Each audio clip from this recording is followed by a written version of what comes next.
Hello friends, change the goal career institute में एक बार फिर से आपका स्वागत है। हमने हमारी लास्ट क्लास के अंदर हम हर्ट के बारे में डिस्कस कर रहे थे और हर्ट के बारे में हमने आपको कई चीज़ें बताई भी हैं कि हर्ट जो है वो किस प्रकार से ब्लड को बॉडी में पंप करेगा, या हर्ट जो है वो आपके रुधिर परिसंचरण तंत्र का कैसे हिस्सा होता है, क्या क्या हर्ट के अंदर प्रोसेस चलती रहती है, जैसे किस प्रकार से वह डीऑक्सीजनेटेड ब्लड को रिसीव करता है, किस प्रकार से वह ऑक्सीजनेटेड ब्लड को पंप करता है। और लास्ट वाली क्लास जो थी उसके अंदर हमने डीऑक्सीजनेटेड ब्लड जो है उसका राइट हार्ट के साथ पूरा का पूरा सर्कुलेटरी प्रोसेस जो था वो हमने वहां पे डिस्कस कर लिया था। आज वाली जो हमारी क्लास है उसमें हम डिस्कस करेंगे हमारी लेफ्ट साइडेड हार्ट के बारे में कि लेफ्ट साइडेड हार्ट जो है वो कैसे तो ब्लड को रिसीव करता है, कैसे ब्लड को हमारी बॉडी के अंदर पंप करता है, और यह ब्लड के द्वारा किया गया पंप जो है यह हार्ट के द्वारा पंप किया गया जो ब्लड है वो कैसे हमारी बॉडी के लिए इंपॉर्टेंट होता है। तो इन सारी बातों को हम यहाँ पर आज की क्लास में डिस्कस करने वाले हैं। तो चलिए शुरू करते हैं। तो हमने हमारी लास्ट क्लास के अंदर हम यहाँ तक पढ़ चुके थे कि जो हमारा राइट साइड वाला पोर्शन है हार्ट का, वह राइट साइड वाला पोर्शन क्या कर रहा था। राइट साइड वाला पोर्शन जो है राइट वेंट्रिकल जो है वो राइट वेंट्रिकल पल्मोनरी आर्टरी के द्वारा ब्लड को भेज रहा था हमारे लंग्स के अंदर, हमारे फेफड़ों के अंदर। फेफड़ों से वह ब्लड प्योरीफाई होकर के ऑक्सीजनेशन होकर के ऑक्सीजनेटेड ब्लड में कन्वर्ट होकर के चार पल्मोनरी वेन, दो आपको यहां दिख रही हैं और दो आपको यहां दिख रही हैं, इन चार पल्मोनरी वेन के द्वारा ब्लड कहां पहुंचता है, लेफ्ट एट्रियम में पहुंचा। अब लेफ्ट एट्रियम के भर जाने के बाद ब्लड जो है वो कहां आएगा, ब्लड आपके लेफ्ट वेंट्रिकल में आएगा। जब ब्लड लेफ्ट वेंट्रिकल में आएगा तो जिस स्ट्रक्चर के थ्रू, जैसे ब्लड कैसे आएगा, ब्लड आपका लेफ्ट एट्रियम में भरा, अब ब्लड कहां पहुंचेगा, अब आपके लेफ्ट वेंट्रिकल में पहुंचेगा। ब्लड ऐसे नीचे की ओर फ्लो होगा, ठीक है। ब्लड यहां से भरा, भरने का ब्लड नीचे की ओर आएगा, यहाँ से इस पाथवे को फॉलो करता हुआ नीचे आएगा। तो लेफ्ट एट्रियम के अंदर ब्लड के भर जाने के बाद ब्लड लेफ्ट वेंट्रिकल में पहुंचेगा और ब्लड लेफ्ट वेंट्रिकल के अंदर जिस स्ट्रक्चर के थ्रू जा रहा है उसको हम क्या बोलते हैं, उसको हम बोलते हैं बाई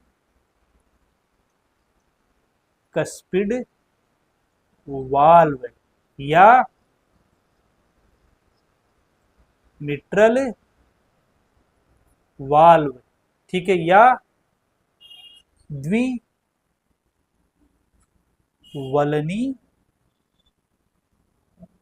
कपाट, ठीक है। तीन नाम दे सकते हैं, बाइकस्पिड वाल्व बोल सकते हैं इसको, हम इसको द्विवलनी कपाट बोल सकते हैं, या इसको हम मिट्रल वाल्व बोल सकते हैं।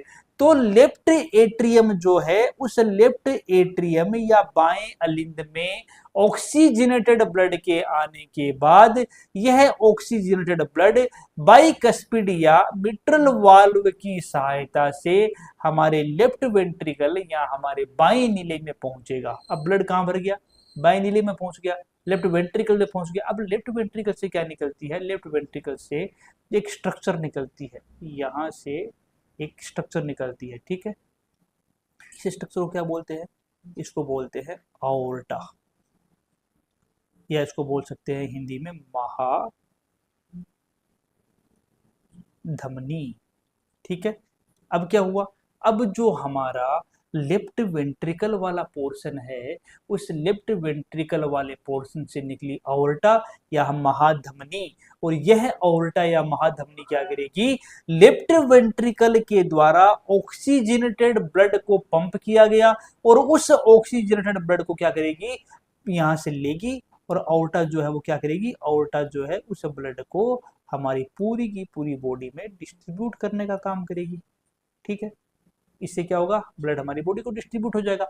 तो आप यहां से क्लियरली यह देख सकते हो कि राइट साइडेड जो पोर्शन है हार्ट का उसने तो क्या है, उसने तो किया डीऑक्सीजनेटेड ब्लड को पंप, और जो left sided portion of heart है उसने पंप किया ऑक्सीजनेटेड ब्लड को।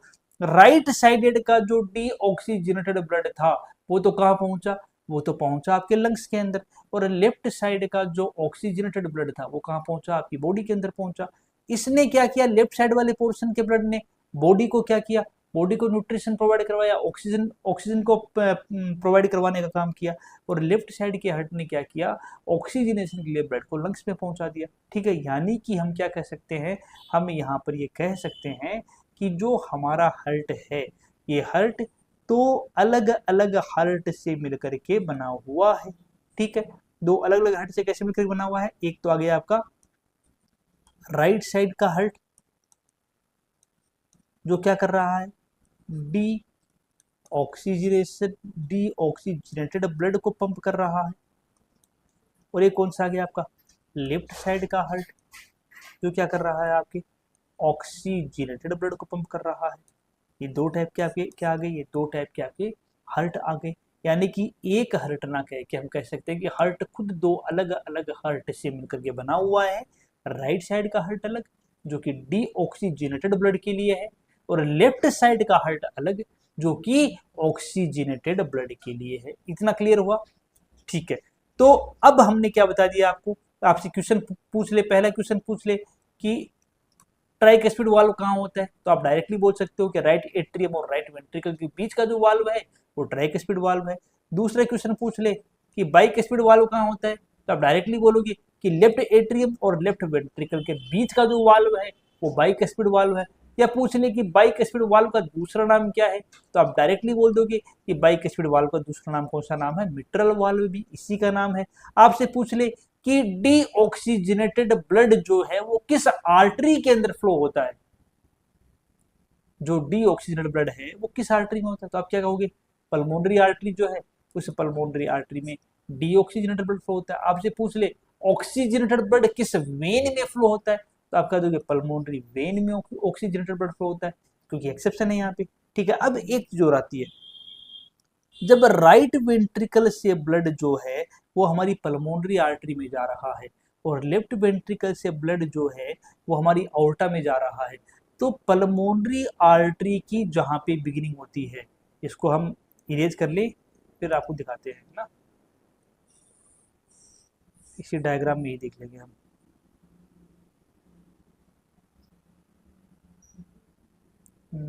इसको भी इरेज कर लेते हैं।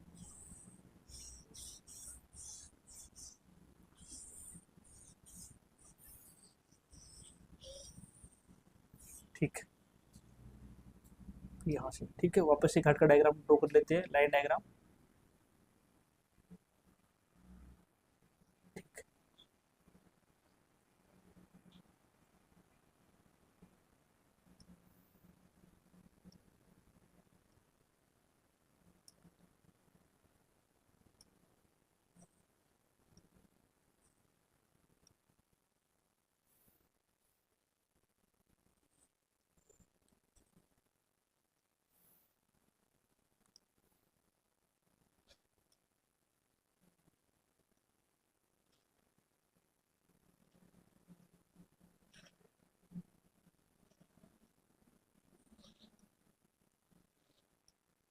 ये हो गई आपकी हार्ट का लाइन डायग्राम। ठीक है, नोमेनक्लेचर कर लेते हैं।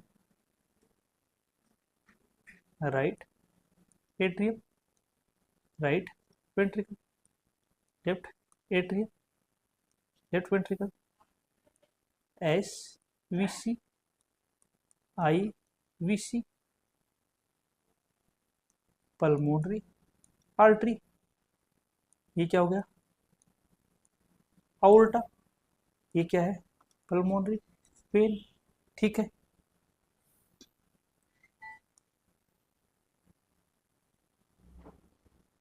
ये हो गया एक वाल, ये हो गया एक वाल। ठीक है, ये कौन सा है,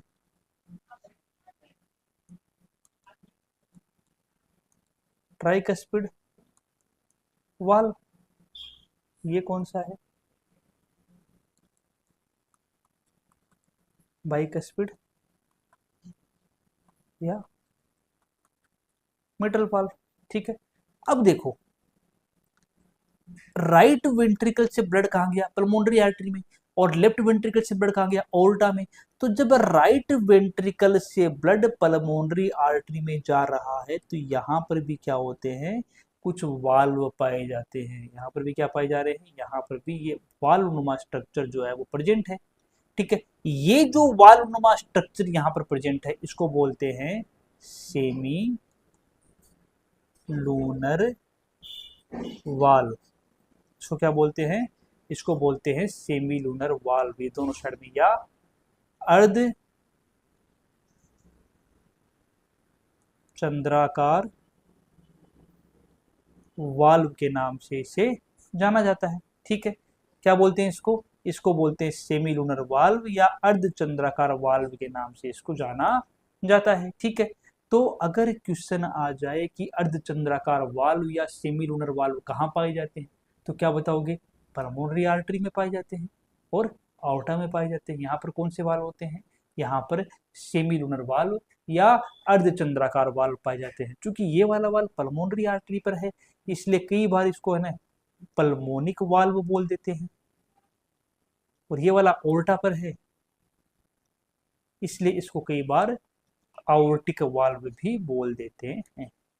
ठीक है, तो एक चीज तो हमें यहाँ पर क्लियर समझ में आ गई कि जो हमारा हार्ट है, इस हार्ट पे क्या होता है। अच्छा, ये जो वाल्व हमने बताया ना आपको, जो ये राइट एट्रियम और राइट वेंट्रिकल के बीच वाला, लेफ्ट एट्रियम और लेफ्ट वेंट्रिकल के बीच वाला, जो आपके ये पल्मोनिक वाल्व और जो आपका ऑर्टिक वाल्व या जो आपकी सेमीलूनर वाल्व है, इन वाल्व की खास बात क्या होती है कि ये यूनि डायरेक्शनल होते हैं। ये कैसे होते हैं? ये वाल्व यूनि डायरेक्शनल होते हैं। ये सारे के सारे वाल्व कैसे होते हैं? ये सारे के सारे वाल्व जो है वो यूनि डायरेक्शनल होते हैं, मतलब एक ही डायरेक्शन में खुलेंगे। जो ये आपका ट्राइकस्पिड वाल्व है, ये ट्राइकस्पिड वाल्व कैसे खुलेगा? ये राइट एट्रियम से राइट वेंट्रिकल की तरफ ही खुलेगा। जो आपका ये बाइकस्पिड वाल्व है, ये लेफ्ट एट्रियम से लेफ्ट वेंट्रिकल की तरफ ही खुलेगा। जो आपका पल्मोनिक वाल्व है या जो आपका ये सेमीलूनर वाल्व है, ये राइट वेंट्रिकल से पल्मोनरी आर्टरी की तरफ ही खुलेगा। और जो आपका ये ऑर्टिक वाल्व है, ये लेफ्ट वेंट्रिकल से ऑर्टा की ओर ही खुलेगा। ये अपोजिट साइड में नहीं खुलते हैं। ये कैसे वाल्व होते हैं? यूनि डायरेक्शनल वाल्व होते हैं। जो आपका ट्राइकस्पिड वाल्व है और जो आपका बाइकस्पिड वाल्व है, इनसे ये आपको एक धागे नुमा स्ट्रक्चर दिख रही है, ये जुड़ी होती है। इनको हम क्या बोलते हैं? इनको हम बोलते हैं कोर्डी टेंडिनी। ये कोर्डी टेंडिनी क्या करती हैं? ये इन वाल्व को अपोजिट डायरेक्शन में यानी इस डायरेक्शन में खुलने से रोकने का काम करती हैं। जिन मसल्स के द्वारा जुड़ी होती हैं उन मसल्स को बोलते हैं पेपिलरी मसल्स। कौन सी मसल्स बोलते हैं? पेपिलरी मसल्स के नाम से जाना जाता है। तो ये हमारे हार्ट के बारे में एक जो नॉर्मल स्ट्रक्चर थी, हमने जो हमें जाननी चाहिए और जितनी हमें जाननी चाहिए उतना हमने यहाँ पे डिस्कस किया। क्या क्या बताया हमने आपको? कि हार्ट एक होलो मस्कुलर ऑर्गन है। कौन सी मसल से मिलकर बना हुआ है? कार्डियक मसल से मिलकर ये बना हुआ है। कार्डियक मसल की खास बात क्या होती है? खास बात ये होती है कि एक बार पंपिंग का काम स्टार्ट कर दिया तो बिना रुके अनवरत जो है पूरे लाइफ के अंदर क्या करती है? पंपिंग करती रहती है। अगर रुक जाए तो पता ही है क्या होता है। ठीक है, दूसरा क्या है कि हार्ट के अंदर कौन कौन सी लेयर हैं, तो हमने बाहर से भीतर की ओर लेयर का नाम बता दिया। फिर हमने पूछा कि हार्ट में चेंबर कितने होते हैं, तो हमने एक एक चेंबर को डिटेल से क्लासीफाई किया कि हार्ट में टोटल चेंबर कितने होते हैं, उनके क्या क्या नाम है, हमने वो बताए। फिर राइट साइड वाले चेंबर के अंदर क्या फंक्शन होते हैं और लेफ्ट साइड वाले चेंबर के क्या फंक्शन होते हैं वो हमने बताए। अच्छा, एक चीज और देखो, राइट वेंट्रिकल जो है ये तो क्या कर रहा है? यह तो ब्लड को पंप कर रहा है कहाँ पर? हमारे लंग्स के अंदर। ठीक है, और जो लेफ्ट साइड का वेंट्रिकल है ये ब्लड को पंप कर रहा है हमारी होल बॉडी के अंदर। तो जब होल बॉडी के अंदर यह ब्लड को पंप करेगा तो काम ज़्यादा किसको करना पड़ेगा? लेफ्ट वेंट्रिकल को। और जब लेफ्ट वेंट्रिकल ज़्यादा काम करेगा तो उस कंडीशन के अंदर लेफ्ट वेंट्रिकल की जो मसल वाली लेयर थी जिसको मायोकार्डियम नाम दिया था, उस मायोकार्डियम की थिकनेस जो होती है बढ़ जाती है। तो अगर क्वेश्चन पूछ ले कि राइट वेंट्रिकल की थिकनेस ज़्यादा होती है या लेफ्ट वेंट्रिकल की, तो आप क्या कहोगे? लेफ्ट वेंट्रिकल की। क्यों होती है? क्योंकि लेफ्ट वेंट्रिकल के द्वारा ब्लड को पूरी बॉडी में पंप किया जा रहा है, और ब्लड को चूंकि पूरी बॉडी में पंप किया जा रहा है इसलिए लेफ्ट वेंट्रिकल की वॉल की थिकनेस क्या होती है? ज्यादा होती है। अच्छा, पल्सेशन किसमें फील होगा? भाई पल्सेशन किसमें फील होगा? लेफ्ट वेंट्रिकल जहां ब्लड को पंप करेगा उसमें पल्सेशन फील होगा, यानी कि पल्सेशन फील होगा आउल्टा में। और आउल्टा किसमें खुलती है? आर्टरीज में खुलती है। जो हमारा कर्म क्या होता है कि अओर्टा है, इसको रेड से लिख लेते हैं एक बार, कि जो हमारा अओर्टा है, अओर्टा किस में खुलता है, ये आर्टरीज में खुलता है। आर्टरीज किस में खुलती हैं, ये आर्टीरियोल्स में खुलती हैं। आर्टरियोल्स किस में खुलती हैं, ये हमारी कैपिलरीज में खुलती हैं। कैपिलरीज किस में खुलती हैं, ये हमारी वेन्यूल्स में खुलती हैं। वेन्यूल्स किस में खुलती हैं, ये हमारी वेन्स में खुलती हैं। वेन्स किस में खुलती हैं, ये लार्ज वेन में, और लार्ज वेन कहाँ चला जाता है, बाद में हमारे राइट साइड के एट्रियम वाले पोर्शन में चले जाती हैं। तो ये क्या होता है, हमारा पूरा एक सर्कुलेटरी सिस्टम का खाका होता है कि किस प्रकार से परिसंचरण तंत्र जो है वह परिसंचरण तंत्र हार्ट के माध्यम से बॉडी के अंदर डिफरेंट बॉडी पार्ट के अंदर ब्लड को पंप करने का काम करता है, और कैसे हमारे हार्ट के द्वारा डीऑक्सीजनेटेड ब्लड को रिसीव किया जाता है, कैसे उसका ऑक्सीजनेशन होता है, और ऑक्सीजनेशन के बाद में लेफ्ट साइडेड हार्ट जो है किस प्रकार से उस ब्लड को बॉडी के अंदर रीडिस्ट्रीब्यूट करने का काम करता है, यानी कि ऑक्सीजनेटेड ब्लड को पंप करने का काम करता है। आज की क्लास में इतना ही करेंगे। जो हमारी नेक्स्ट क्लास है, उस नेक्स्ट क्लास के अंदर हम इसको और डिटेल से पढ़ेंगे। ठीक है, हम बात करेंगे कि भाई हार्ट के अंदर सिस्टोल क्या होता है, यानी कि जब हार्ट ब्लड को पंप करता है तो उसे सिस्टोल बोलते हैं। डायस्टोल क्या होता है, बीपी कैसे जनरेट होता है, और कुछ टर्मिनोलॉजी हम वो भी देखेंगे जो हम अपने दैनिक जीवन में देखते हैं, जैसे हार्ट अटैक बोल देते हैं कई बार, हार्ट फेल बोल देते हैं कई बार। तो ये टर्मिनोलॉजी क्या होती है, और हम थोड़ा बहुत डिस्कस करेंगे आर्टरी और वेन के बारे में। आज के लिए इतना ही। अगर आज आपको हमारी पढ़ाया हुआ ये मैटर पसंद आ रहा है तो एक बार हमें कमेंट बॉक्स में कमेंट करके जरूर बताइए। धन्यवाद।